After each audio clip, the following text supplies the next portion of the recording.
We continue now at the top of Daf Samech Aleph and Meseches Zevachim. This is Zevachim Daf 60a. And the previous summit, the Gemara was discussing the dimensions of the outer Mizbeach, a machlokus between Rabbi Yehuda and Rabbi Yossi. And the Gemara in the previous summit said that according to Rabbi Yossi, the length and the width of the Mizbeach is 5 by 5 amos, as the pasuk seems to say. And in terms of the height of the Mizbeach, that's double the length. And so the height of the Mizbeach is 10 amos according to Rabbi Yossi. Rabbi Yehuda says that the length and the width is actually 10 amos by 10 amos, because you measure that 5 amos from the middle of the Mizbeach, so it's 10 by 10, and in terms of the height of the Mizbeach, it is the actual height that's recorded in the pasuk, which is Shalosh Amos, 3 amos is its height.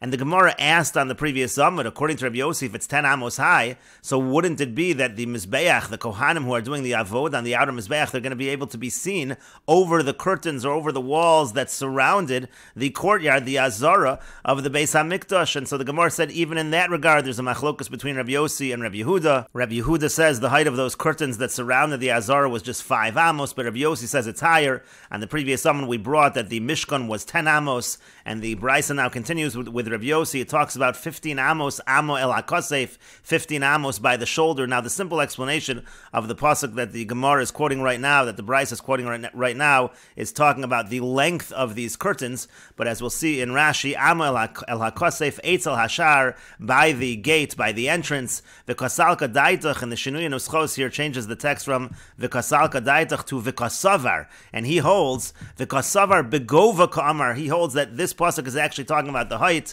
V'hu adin l'chol ha'chatzar, and that's true of the entire chatzar, that the height of the curtains surrounding the Azara actually were 15 amos. On the previous summit, there was an allusion to 10 amos. The Shinui Nuschos mentioned 10 amos. It could be that it meant it was at least 10 amos, but it is actually 15 amos high, according to Rabbi Yossi. In any case, Umat Hamad Lomar Hey Amos. Now, why does it say 5 amos? That's why Rabbi Yehuda said that the height was 5 amos. That just means Misvas Mizbeach Ulamal. It just means from the edge of the Mizbeach and up, it's an additional 5 amos, because again, the Mizbeach was 10 amos high, and so if it's 15 amos high by the curtains that surround the Azara, that's 5 amos more. Umat Hamad Lomar V'shalosh Amos Komaso. Now, according to Rabbi Yossi, if he's saying that the Mizbeach is 10 amos high, so what does the pasuk mean when it says the Mizbeach is 3 amos high? That simply means misvas sovev ulamala. It means from the sovev, from the surrounding ledge of the Mizbeach upward, that was 3 amos. And the Gemara continues with Rabbi Yehuda. Now Rabbi Yehuda responds, Ki gomer gzeira shava berachavahu de gomer. He learns the gzeira shava, that it's talking about the width. And Rashi explains, Rabbi Yehuda Omer Devarim Kechsavan. Again, Rabbi Yehuda says that Shalosh Amos Komaso, it means that it was actually 3 amos high. Ki Gomer Gzeira Shava de Ravua, when he learns the Gzeira Shava of Ravua, that was on the previous Amud, Berachava, he's learning that by the width, the Gomer Lemeimer de Meim Tziyaso, Mode, that again he learns that we measure the width from the middle. When it says 5 by 5 amos, it means measured from the middle. It's really 10 by 10 amos. Umi Mizbeach Diacheskel Uchadil El, and again, that was the Gzeira Shava that Rabbi Yehuda learns from the Mizbeach mentioned by Yecheskel, as we said earlier. And the Gemara continues and asks, Ula Rabbi Yehuda, but still according to Rabbi Yehuda, Hakam Ischazi Kohen, isn't the Kohen still visible when he's working on the Mizbeach? Rashi explains, Ula Rabbi Yehuda, Nihinami de Devarim Kechsavan, granted that we say that it's 3 amos high, the Mizbeach, as written, Hakam Ischazi Kohen, but still the Kohen would be visible, the Hagovo Shalosh, because again the Mizbeach is 3 amos high, Uklam Einon Elachamish, according to Rabbi Yehuda, the Kloim, the curtains surrounding the Azar, were just 5 amos high. Vuatzmo Gimel amos, and the person himself should be 3 amos tall. Nimso Rosho Lamalim Minat Kloim, it would come out that his head is above the Kloim. So how does Rabbi Yehuda explain that? Because again, we said in the previous summer that the Kohen should not be visible from outside the Azara. And the Gemara continues and says, Nihi de Kohen Mischazi, granted that one could see the Kohen, but Avoda Deviyado lo Mischazi, but you can't actually see him doing the actual Avoda with his hands, and therefore it is not a problem. And the Gemara continues, B'Shlomo Rabbi Yehuda, it makes sense according to Rabbi Yehuda, Hainu Dichsiv Kidash, that's what's written in the Pasuk in Sefer Malachim, it says Kidash, again that Shlomo HaMelech, when inaugurating the Beis HaMikdash, he sanctified the floor of the Azara, because the Mizbeach was too small to receive all of the Karbonos. Again, the full Pasuk was, Bayomahu Kidash HaMelech, Es Tochech Chotzer Asher Lifnei Beis Hashem, Ki Osa Sham Esa'ula, Ves HaMincha, Ves Chel V'Hashlamim, there were many Karbonos, and so the floor of the Azara was sanctified. Ki Mizbach HaNechoshes Asher Lifnei Hashem, because the Mizbach HaNechoshes, and again, as we'll see in a moment, according to Rabbi Yehuda, the Mizbach HaNechoshes, which generally would actually refer to the Mizbeach of Moshe Rabbeinu, here it's not referring to that. Here it's referring to the Mizbeach of stones of Shlomo HaMelech. That Mizbeach was Katon Mehachil Es HaOlav Es HaMincha Ves Chalvi HaShlamim. That was too small from receiving all of the karbanos. That's how he understands the pasuk. They actually sanctified the Azara for that reason. Rashi explains, B'Shlomo Rabbi Yehuda Hainu D'chsev Kiddush HaMelech Es Toch HaChotzer. That's why the pasuk says that the king sanctified the middle of the Chotzer. Shehutzrucha Kol HaRitzbo L'Kadsha L'Shem Mizbeach. That whole floor needed to be sanctified as a Mizbeach. U'Kedushasa B'Shiori Mincha U'V'Shir Kedamin and B'Shvuas. And Shvuas, it talks about the process of that sanctification. But Elul Rabbi Yossi, but according to Rabbi Yossi, my Kiddush, what does it mean in the pasuk Kiddush? What does it mean that Kiddush HaMelech? And to that the Gemara says, Lahamid b'mizbeach. According to Rabbi Yossi, it simply means the Mizbeach of Moshe Rabbeinu was too small, so they had to sanctify the floor of the Azara in order to put up the Mizbeach of stones of Shlomo HaMelech. Rashi says, "My kiddush as tocha chotzer." Again, what does it mean, kiddush as tocha chotzer? Umeshani kitchol l'shem azara. The answer is they sanctified it as an azara. Lahamid bo mizbach avonim, in order to put the mizbeach of stones. Again, that's how Rabbi Yossi understands the pasuk. And the Gemara continues, B'Shalom al Rabbi Yossi. The pasuk makes sense according to Rabbi Yossi. Hainu d'chsiv katon. That's what it means when it says katon. It was too small, because according to Rabbi Yossi, we're talking about Moshe Rabbeinu's mizbeach, the mizbach hanechoshes, which was too small. So that makes sense. Elul Rabbi Yehuda my katon. But according to Rabbi Yehuda, what does the pasuk mean when it says that the mizbach hanechoshes was too small? We're talking about the mizbeach of stones.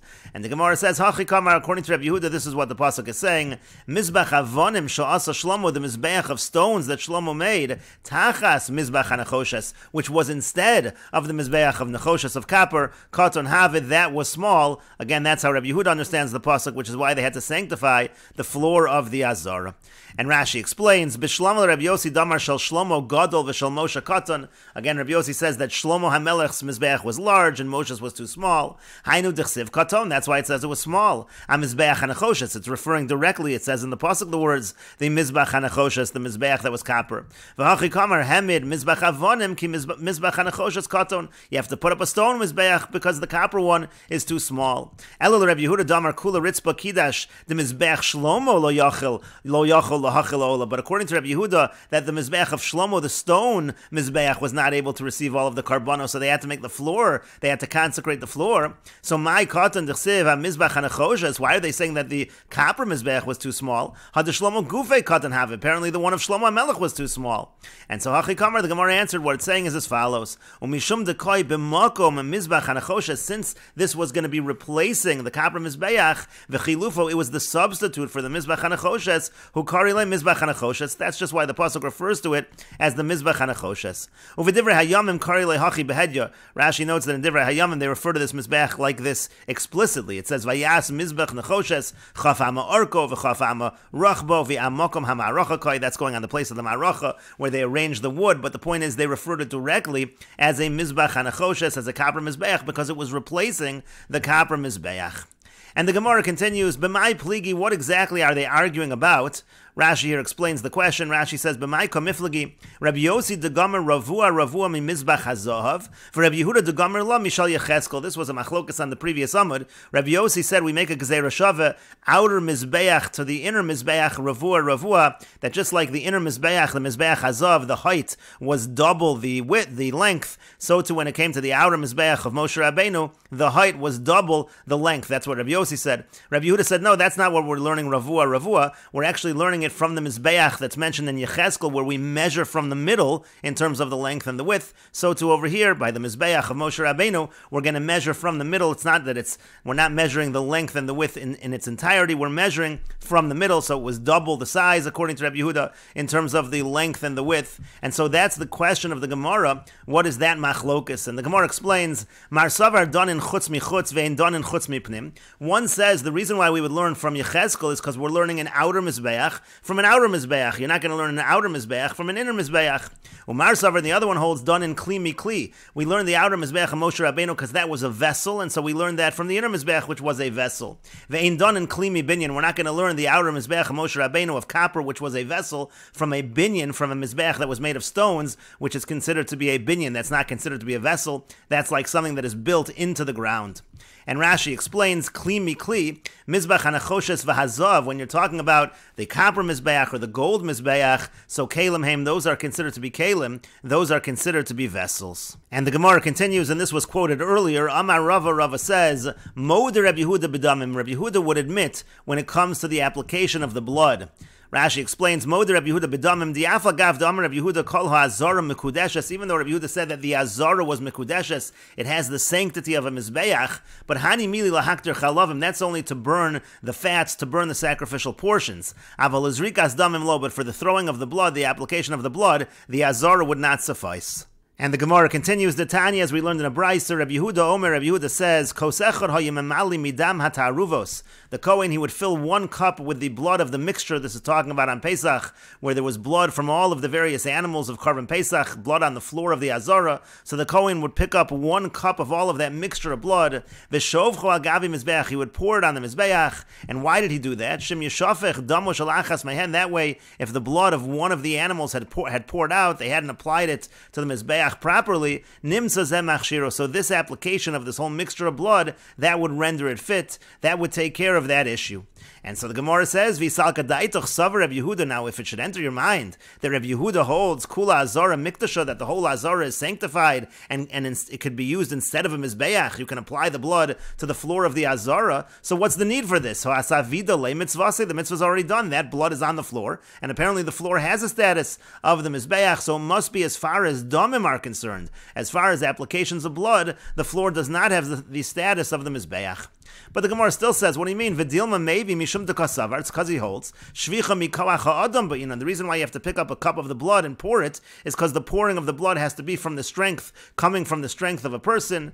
But the Gemara says still, if so, nishkale v'nashpech le'aduchte. He might as well just take that cup of blood and pour it right back in the same place. Why is he doing it on the mizbeach? And so therefore, again, that seems to be a proof that the floor of the azar is not consecrated as a mizbeach in terms of the application of the blood. But the Gemara says it's still not a proof. Maybe the only reason he's applying it to the mizbeach is because that's the best way to do the mitzvah. Even if you say that the azara is considered to be sanctified like a mizbeach, it's certainly not as good as the mizbeach. It certainly would be better to apply the blood to the mizbeach, and so therefore this brisa is not really a proof. And the Gemara continues, Amar Reb Elazar says, Mizbeach shenifkam, if a Mizbeach is damaged, if it's missing part of it, ein ochlin begino shiori mincha, so they can't eat based on that Mizbeach the remainder of the mincha. The shiori mincha is eaten, but that cannot happen if the Mizbeach is not whole. Shenemar, as it says in the pasuk, v'yechlu matzos eitzel ha-Mizbeach, it says you eat it by the Mizbeach. V'chi eitzel ha-Mizbeach achlu, did they eat it next to the Mizbeach? Ela bizman shu shalim, rather what it means is, when the Mizbeach is whole, when it's complete, v'lo bizman shu chaser, you can't eat the shiori mincha when it's chaser, when it's missing, when it's lacking. The Gemara says, Eshkechon shiori mincha, okay, we find this by the shiori mincha, the remainder of a karban mincha. How do we know this applies by kodshei kodshim and all, and how do we know this applies by karbonos that are kodshei kodshim, that again also, if the mizbeach is nifkam, it's a problem. Talmud lomar, so the pasuk says kodesh kadoshim, the pasuk says kodesh kadoshim, so we learn from there. And kodshim kalim minayin, how do you know it applies to karbonos that are kodshim kalim? Amar Abaya says, Asya midrasha de Rabbi Yossi, that will be learned out from the drasha of Rabbi Yossi. The Tanyas we learned in a brayso, Rabbi Yossi Omer Gimel Devarim Mishum. Rabbi Yossi says three things in the name of, and Rashi explains midam hataroves, again from the blood of the mixture he would take a cup, shel psachim, this is of all the psachim of all the karban pesachs, me'al haritzba that are on the floor, begino b'shvilo. Then the Gemara said again, if the mizbeach is damaged, so you can't eat because of that mizbeach, you can no longer eat shiori mincha, and that's learned from the pasuk of matzos v'yechlua matzos eitzel ha-mizbeach v'chi eitzel ha-mizbeach achlua. The Gemara said, is he eating it by the mizbeach? V'alo kol ha'azara k'sher l'kach. The shiori mincha can be eaten in the entire azara. T'chsib b'mincha matzos te'achel b'makom kadosh. It says you eat it b'makom kadosh. And Rashi continues, the Gemara said, how do we know this by kodshei kodshim? That's from the pasuk that says kodesh kadoshim. We'll take a look at the full pasuk. This is the end of the very same pasuk. It says v'yechlua matzos eitzel mizbeach. Again, talking about the shiurei mincha. Ki kodesh kadashim he. It says it's kodesh kadashim. Rashi understands what the Gemara is saying is b'gzeira shava. This is a gzeira shava. The kodesh kadashim yalfi mehadadi. That the kodesh kadashim is learned from one another. The Shinui Neschos has a slightly different girsa. Kodesh kodesh. It's a gzeira shava. B'gzeira shava. The kodesh kodesh kein sarach lomar. The gzeira shava here is, it says kodesh here. It says kodesh there. That's the gzeira shava. And we will continue with this discussion in the next video on Daf Samech Amud Beis.